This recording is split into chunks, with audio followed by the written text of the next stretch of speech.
Negosiasi untuk menengahi gencatan senjata dalam perang Israel-Hamas di Gaza tampaknya terhenti. Perundingan gencatan senjata dilakukan beberapa hari sebelum batas waktu tidak resmi, yakni pada awal Ramadan, tampaknya telah berakhir. Pembicaraan 2 hari antara Hamas dan mediator internasional di ibu kota Mesir, Kairo, belum menemukan terobosan signifikan.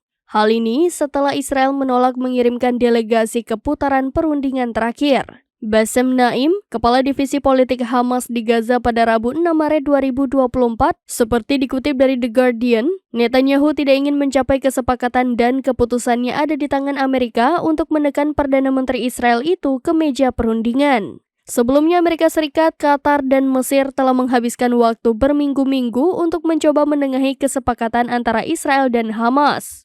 Hamas disebut telah menolak untuk melepaskan sekitar 100 sandera yang disanderanya dan sekitar 30 sandera lainnya. Namun tawaran itu dapat disetujui jika Israel mengakhiri serangannya, menarik diri dari wilayah tersebut dan melepaskan sejumlah besar tahanan Palestina termasuk militan senior yang menjalani hukuman seumur hidup.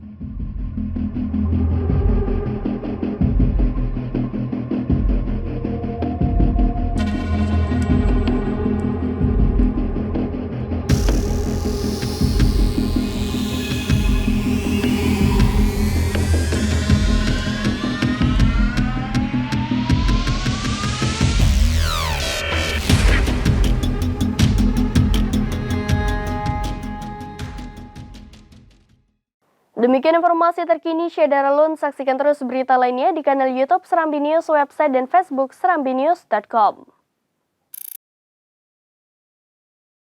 Download Tribun X sekarang, menghadirkan lokal menjadi Indonesia.